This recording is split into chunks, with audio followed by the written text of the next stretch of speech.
Emotional outbursts, constant meltdowns, big mood swings, signs of no impulse control, or bouts of anger. If you're a parent and your child struggles with emotional dysregulation, these are likely part of your everyday life. And if you're a parent watching this, odds are you've been searching for a way to help your child. You've probably talked to their teacher, their therapist, their doctor, or specialist. You've maybe tried a reward chart, a punishment chart. You might have tried essential oils or deep breathing techniques.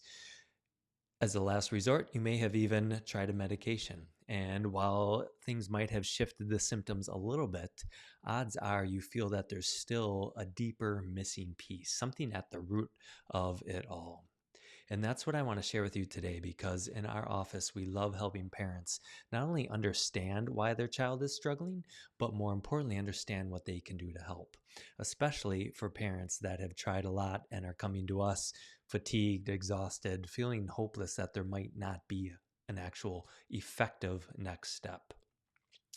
So, in this video, I want to explain to you what the root of emotional dysregulation is that we see so commonly in our office that is overlooked in the other resources you've been through, whether you're talking to another professional or searching Facebook groups or going on Google.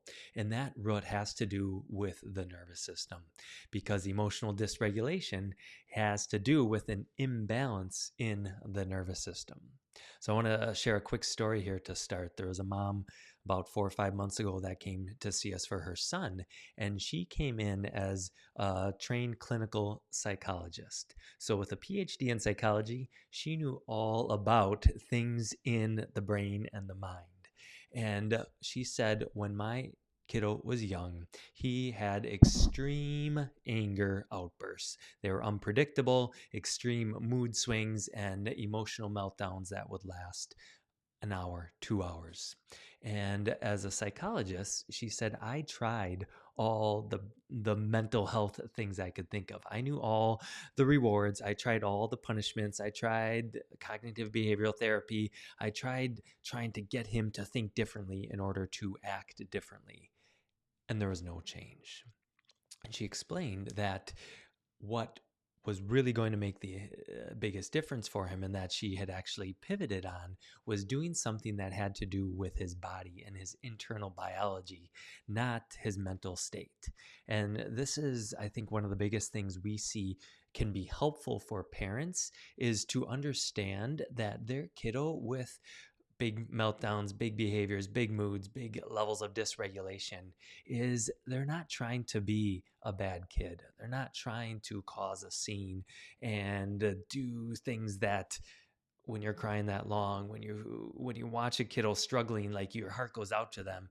They're not trying to do that to get their way. It's that there's an imbalance in their nervous system, that's the only way they know how to respond. So, to explain how we approach things differently in our office and what we've seen with so many parents that we've been able to help like click things to understand a little bit different, is when we look at the nervous system, there are two main branches of the what we call the autonomic nervous system. So this is the part of the nervous system that regulates things in the body automatically. So autonomic equals automatic. There is a gas pedal side, which is what speeds things up, and there's a brakes pedal side, which slows things down. Now, when we're under stress, naturally the gas pedal goes up and it creates a rush of energy and excitement.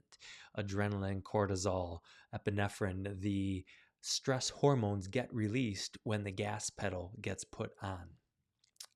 Now, in a normally regulated nervous system, when we amp things up with a gas pedal, which happens every single day, when a kiddo's outside playing at recess, when they have a toy taken from them or a tower of blocks knocked over, it's natural to have that stress response. But what we see often missing in kiddos is a lack of a brake pedal. So the brake pedal side of the autonomic nervous system is primarily regulated by a nerve called the vagus nerve. So this is the nerve that brings us back down. And whether you're a kiddo or an adult, whether you're an infant, whether you're a toddler, a teenager, at any age, it's the brake pedal that brings our nervous system back into balance from being stressed. So, what is critical to help to develop emotional regulation is to make sure that both sides of that autonomic nervous system are active. We have the fight flight, the gas pedal, the sympathetic side, and then we have the brake pedal. That's the parasympathetic, primarily driven through the vagus nerve. So, when we're looking at this overall nervous system, we want to look back then to say, what side is predominant in your kiddo? And when we look ahead to like where your kiddo's at currently, is often a parent's going to come to us and say, all right, he doesn't transition very well. He's afraid of new things. If things don't go his way, the tantrum can start up and it might last an hour or two. Maybe they've actually been diagnosed with anxiety, ADHD, a sensory processing issue, depression, autism. All those things tend to be based on the current level of symptoms. What we're looking for then is, what if we go back? What if we go early on? Because the symptoms currently tell us where your kiddo is at, and give us clues. But more importantly, we want to see, why are they there? So if we go back, often what we start to see are some stresses earlier on. Maybe conception was difficult. Maybe during pregnancy, there was a lot of turmoil in the house. We had one mom who brought her 1-year-old daughter into us recently, and her relationship with the dad wasn't very good, and there was extreme verbal abuse happening during pregnancy. And when she brought her 1-year-old in to see us, she said that her daughter, before bed at night, would start to get worked up with anxiety, and her gas pedal would start to go on, and this anxiety would now switch into a panic attack, and then it would escalate into throwing up at a time of night when she should be activating the brake pedal to wind down and bring her body back down. But her nervous system was out of balance, and it was becoming dysregulated because all it had access to was the gas pedal. And in talking to her, one of the big things we looked back at earlier on was actually this wiring of a stress response inside her daughter's nervous system even before she was born. The next big thing that we see is labor and delivery. Maybe that was stressed. So it could be a C-section, a stalled labor, forceps, vacuum, something that puts a lot of stress on a child's nervous system as they're being brought into the world, primarily because a lot of those things are trying to get baby through by the head and the neck. And why that's important is the vagus nerve, this major brake pedal that we've been talking about, actually comes from the brainstem, which is very vulnerable if birth is difficult. Even a smooth birth, there's a lot of pressure on the neck that can throw the vagus nerve off early on. So what happens then is, if a kiddo has some of these early stresses, it starts to wire their nervous system for that stress early on. And as a result, now you might see a baby that is more colicky. They have more reflux. They didn't nurse very well. They start, as they get a little bit older, they start to get sick more often. They're constipated. They're not digesting well. These are signs of stress being stuck on early on in life. So now when they hit toddler age, when they're trying to get some activation to the front part of their brain, when they're trying to learn how to interact more with other kids, or maybe they're thrown into a bigger social setting in elementary school, you start to see this underlying stress that was building over time starts to compound and become now a bigger issue.